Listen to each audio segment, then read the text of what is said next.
First of all, Viking is a fantastic venture, and I mean that literally. It's probably the most sophisticated spacecraft ever designed for any purpose. It's going to Mars, it's going to land on Mars, and it's going to orbit around Mars at the same time. I think Viking is one of the most ambitious projects ever conceived by the mind of man. I mean, it's incredibly complicated and audacious in its design. For the Viking mission to Mars, this mind of man is concentrated here at the Jet Propulsion Laboratory in Pasadena, California. The mind of man and woman, scientist and engineer. They've come here from all over to control the mission, to ask the questions, and to try to make some sense of the answers. It's a mission that has been designed and implemented under a great many constraints. And besides the obvious financial ones and the payload ones, the biggest restraint of all is, of course, our ignorance. And that's been the problem. Not enough is known. Seeing the mission displayed on an outdoor status board, it all looks simple. But that's deceiving. The trip to Mars is an incredibly complex operation. The orbital mechanics alone are staggering. The techniques of getting from here to there and being there at the precise time. A year-long trip, on time, on target. The trip began in the summer of 1975. First one spacecraft, then another, launched toward Mars by Titan Centaur rockets, the beginnings of a voyage of exploration and discovery. It's like the days of the Vikings, the real Vikings, as opposed to this Viking. It's an exploratory program, and we are asking new questions, and new questions always produce more new questions, and this is how you learn. The early pattern of flight is familiar to space watchers. The initial thrust from the first stage, and then the second stage taking over, ramming the Viking through the skies on its way toward Mars. A long, looping journey of more than 500 million miles. Once on its way, the solar panels unfold, capturing the energy of the sun, energy used to power the intricate and delicate instruments aboard Viking. For guidance, the spacecraft seeks out and then locks onto the sun, and later to the star Canopus. From this point on, it's a stable cruise. Still flying together, the orbiter module does most of the work. The lander conserves its strength for the trip down to the surface. The mission, in all its intricate phases and steps, is controlled from Pasadena, the end product of years of research, training, and experience with other space flights. Just outside this room, standing by, are the scientists, the people who framed the questions for Viking to ask. Well, we're now reaching the point where, of course, the activity reaches a peak. We've been cruising from Earth for roughly 300 days, and we're about to arrive at the planet, and that is, of course, the real payoff for Viking. And we'd like to think in terms of 2 spacecraft and 4 vehicles, 2 flying spacecraft, orbiter-lander combinations, which, when the landers go down on the surface of Mars, will separate from the orbiter. They're separated in terms of their encounter time at Mars by roughly 45 days. The first combination gets there on the 19th of June, and the second one follows on the 7th of August. The reason for the separation is fairly general. We have 2 basic desires in separating the 2 spacecraft. First of all, we would like to be able to use some of the information that we gained from Mars in the first spacecraft in order to get more out of the second mission. And secondly, we have, as you might expect, a general resource problem that afflicts everyone else. Our staff, computers, facilities, and so forth are really only able to handle 1 active landed mission at a time. So backing up, from June the 19th to July the 4th will be a torrid period of time here, and we call that site certification. Site selection is what some people think it is, and we don't have enough time in the project to go into an all-up, everybody vote, where do we land kind of process. And the idea runs basically like this, for the overall philosophy for site certification. We will put the first lander down at what we believe is a safe place. That is, a place where we think the engineering systems have the greatest amount of margin and that the probability of error in our particular understanding of Mars is reduced to a minimum. Then, if it goes down successfully, as we expect it will, and we then therefore have an engineering success for the mission, we can be a little more creative and a little less conservative with the second mission. This engineering success is also built on years of trying and testing the precise steps on Earth that the real Viking will undergo on Mars. 2 hours before touchdown, the lander will separate from the orbiter. It has some very small retro rockets that are fired, which cause it to come out of orbit. At that time, it'll be reaching the atmosphere at approximately 200,000 feet. And at approximately 20,000 feet, a parachute will be deployed. The lander will come down on the parachute to approximately 4,000 feet. At that altitude, our radars should have acquired the ground. They should have computed both our vertical and horizontal velocities. We have 3 small retro engines that will ignite. The parachute will be jettisoned, and under control of the radars and the onboard computer that we have inside the lander, we will make a completely automated landing. The engines will burn until the first landing leg has touched the ground, at which time they both turn off. And I would like to stress the word automated. We are, communication time-wise, 20 minutes away from Mars. It takes a radio signal that long to travel from Mars to us. So, in fact, all we can do is watch. By the time we're told that the lander is landed, it will really have been sitting there for 20 minutes. We land in the late afternoon on a Martian day, and within seconds after the landing, we acquire the first 2 pictures taken from the surface of the planet. And these 2 pictures are then radioed back, essentially, real time to the Earth, and will be available, if all goes well, to the entire public within several hours after they're first acquired on the surface of Mars, which is an amazing feat. And those 2 pictures, I think, are the ones that perhaps we should talk about in some detail. The first picture is perhaps a little surprising to the layman, in that it's taken looking straight down, as close as we can to the spacecraft. And the reason for that is that we're anxious to resolve, as well as we can, with the maximum discriminability, the surface materials that exist on Mars. We're also anxious to look at the footpad, to see, if you will, the interaction of the footpad with the Martian surface materials. The second picture is the one which perhaps people will more anticipate. This is what we call a survey picture, which is taken in a lower resolution, and it extends all the way out to the horizon. So vicariously, everybody will have this opportunity to stand on the planet Mars and to look around just as he would if, in fact, he or she were standing on the planet. They call them imaging instruments. They're cameras, facsimile cameras, and they're far different from any cameras we know. The camera scans, and small picture elements that make up the total image are recorded in sequence.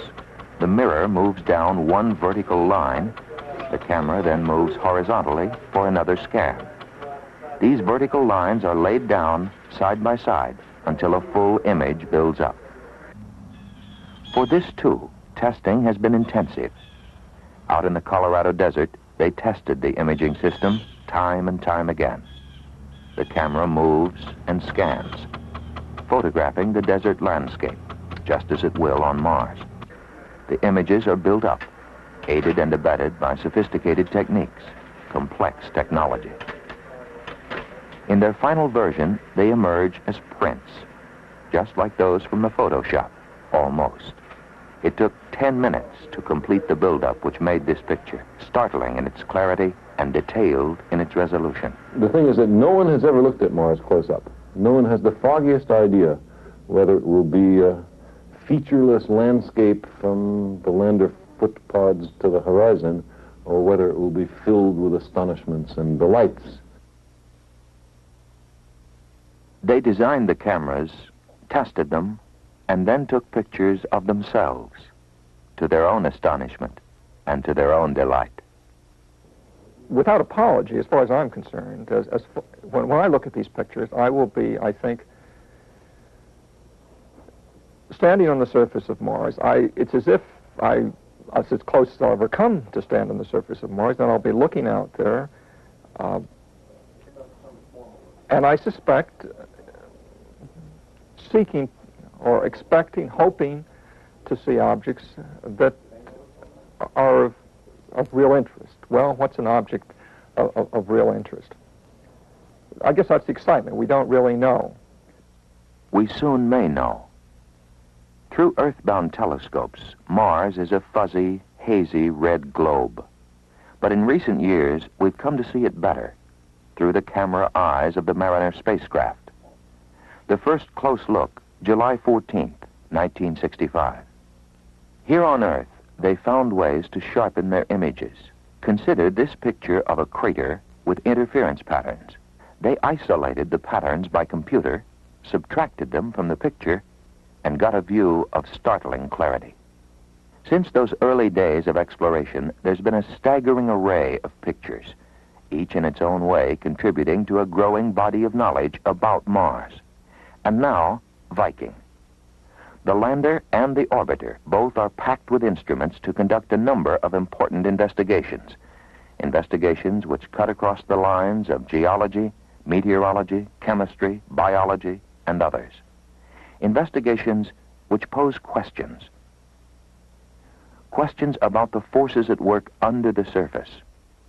Forces which have caused volcanoes, studied from far away and close up.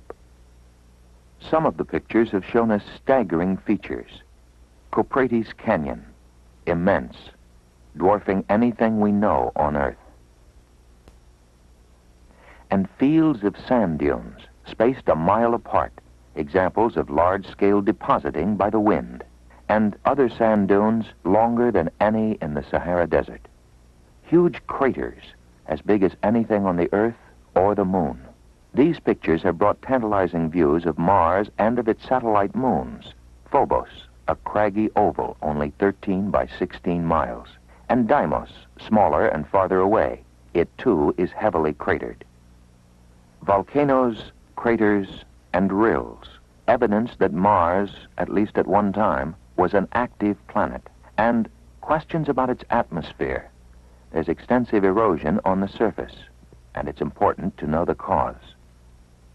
Strong winds howl across Mars, at times causing huge dust storms that obscure even the major features of the planet. Mariner 9 surveyed Mars during a great storm and photographed swirls of dust which obscured details on the surface. This picture of Nix Olympica was taken as the dust storm subsided. Nix Olympica, a giant volcano, 3 times larger than any on Earth. While the lander is on the surface, with its instruments working, the orbiter will circle the planet, taking pictures, conducting its own investigations. It will check for water vapor in the atmosphere and for temperatures on the surface and in the air. The orbiter is also involved in imaging, picture taking. Even before the lander touches down, the orbiter will verify the landing sites pinpointed back here on Earth. Throughout its mission, it will provide high-resolution pictures. The orbiter also serves as a communications station. It receives signals and commands from Earth and sends back to Earth information, data it has gathered itself and that collected by the lander and radioed up for relay back to Earth. And always the question of water.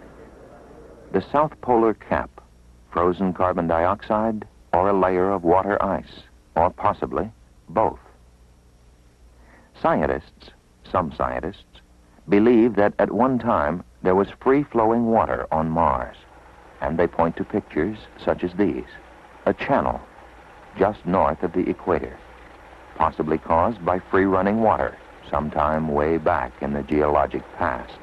The search for water is important because it may indicate the presence of some life forms, either now or at some time millions of years ago.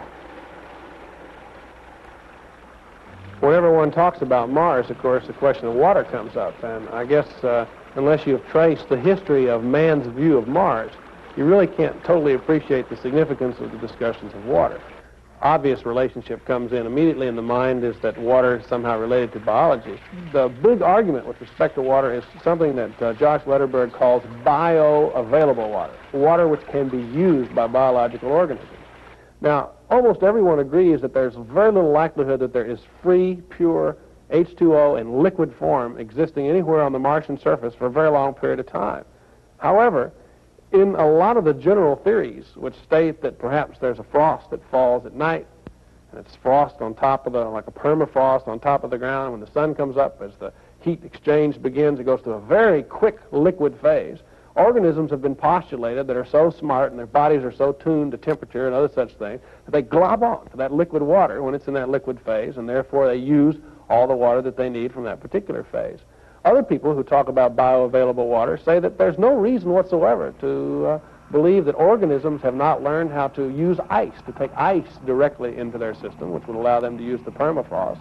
And some of the less earth chauvinistic, if I can use that phrase, people suggest that there may be biological kinds of action in saline pools which can survive in a liquid form and at temperatures much, much lower than those that freeze normal water, similar to the situations that exist down in the Antarctic and in Siberia, where there are liquid solutions which are down in 40 to 50 degrees below zero, and there could conceivably be, after a long evolutionary cycle, some kind of biological life which could exist under those particular extremes.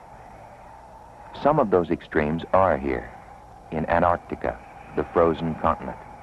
This is Don Juan Pond, a wide and shallow lake in Taylor Valley. It's a stark and bleak place. Along the shores, huge salt crystals form because the water is comprised mostly of calcium chloride, 42% solids. And yet, in this weird, strange place, there is life. Scientists first went there in 1961 and found 4 live microorganisms, 3 types of bacteria, 1 species of yeast, growing in heavily saline water at below zero temperatures. Not far away, in another of the Antarctic dry valleys, there is different water, meltwater from glaciers, and in its presence there is more abundant life, abundant for Antarctica. Algae, mosses, and lichens. Scientists speculate that if life can grow here, then there's a possibility that it has developed and grown in other hostile places.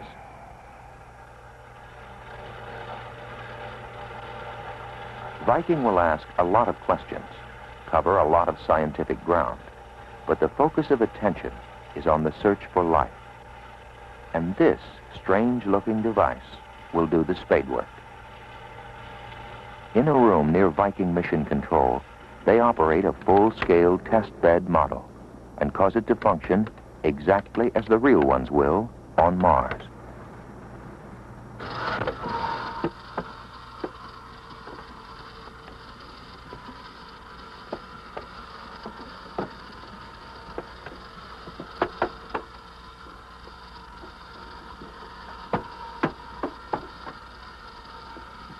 It's strange looking and strange sounding, too, as it uncoils itself from the lander and stretches itself out, unrolling and unfolding, preparing to drop down and dig up samples from the soil.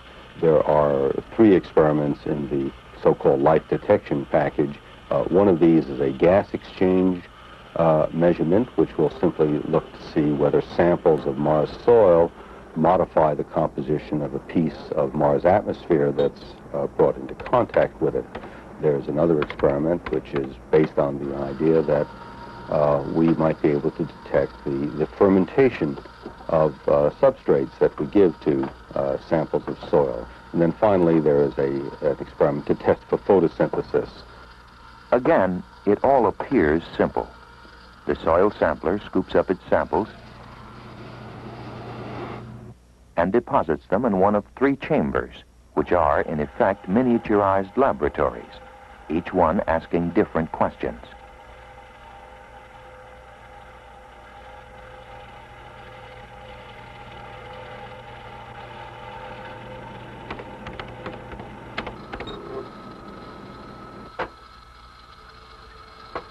Those questions all relate to the big question, Is there a form of life on Mars? Two answers are possible right away. Yes, there is, or we don't know. The third answer, no, may take a long time. This may not be the right spot, or the experiments may be asking the wrong questions. The matter of life ever existing on Mars in the past will take even longer. Whatever the immediate short-term answer, those who've been waiting will feel that it's worth all the effort and the expense. But the thing that really turns me on is the idea that there might be a separate and distinct origin of life on Mars. You know, if you really had it happen twice in this tiny little sun solar system that we have, two adjacent planets, the same geological time frame, both independently started life, well, the universe must be teeming with life. And if that's true, who are we to say that we're the smart ones? You know, we may be somewhere in the middle. One is always in the middle of some curve. And we play the statistical game that's played with stars and planets and how many millions or billions of them are there and how many of them should have produced life. And as you know, it turns out that you end up with literally many millions, at least, of planets that should have evolved life. I realize it sounds kind of science fiction, but the fact is, these things are not inconceivable. The numbers drive you in the direction where you're forced to believe that if there's an independent form of life on Mars in our time frame, it would not be unwise to listen in the heavens for coherent signals, to listen in on other civilizations.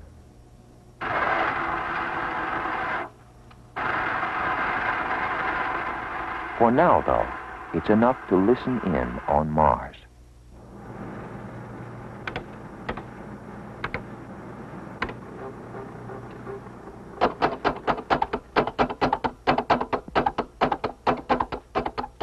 One day soon, the real thing will happen.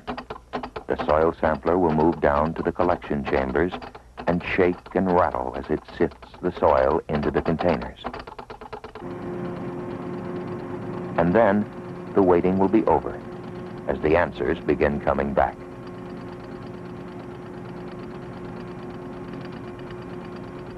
In the Viking search for life, there are 3 investigations, each based on different assumptions about life on Mars, what it might be, what it might require to live and grow. The soil samples will be incubated in different environments in these miniature laboratories, then analyzed, then reported.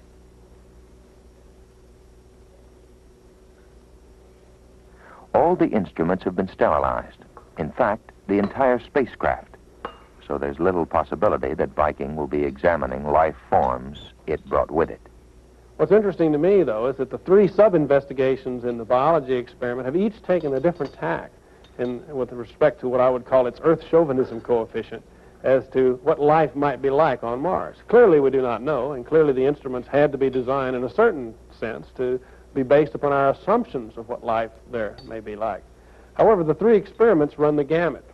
In one of the investigations, we feed whatever it is we're trying to grow Mars conditions and see whether or not they grow in exchange and so forth.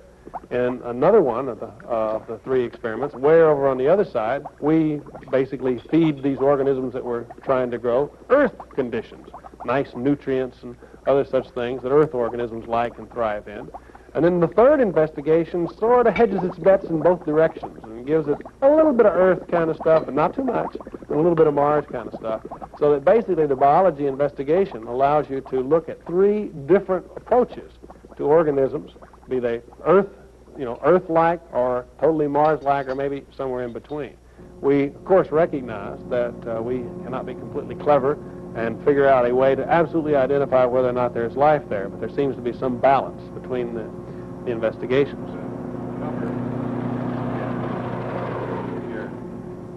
For meteorology, DEXA takes the meteorology data and throws out... They have framed the questions. They've designed a mission of incredible complexity. And they've dreamed and imagined and built a spacecraft even more complex. They keep tabs on their plans. Their schedule tells them that Viking 1 is due to touch down on July 4th, a sort of birthday present to the nation if all goes well, and Viking 2 on September 4th. That's the schedule, planned months ago. So now, they can only keep the vigil. The people in this room know more than their predecessors. They've been there vicariously through earlier picture-taking spacecraft, also sent to Mars by NASA. Yet, they really know very little, and that's why they wait. They may know a great deal soon, and they're not unmindful of the importance and the excitement of what they are doing. We are the only people who will ever be the first to explore our solar system. We are doing it now, and that is what Viking is really all about. The major questions as to whether or not there's life on Mars, whether or not there ever was life on Mars, or whether or not Mars could support life, are certainly very, very important from a scientific viewpoint. But the overall integrated picture of another planet and the possibility of anything living on it, of course, is part of that. And how that picture puts together that which we think of, or how we think about the Earth as a result of that, to me, is the real payoff of Viking. It's particularly important for me, if I can throw a personal note in, because right at the time we are landing on Mars, right at the time we are trying to discover whether or not there's life on another planet, I am also going through a personal experience, which is considerably interesting. I'm having my first child. And the two together has caused me to be in a state of wonder at life and excitement about what's going on that I never would have thought was possible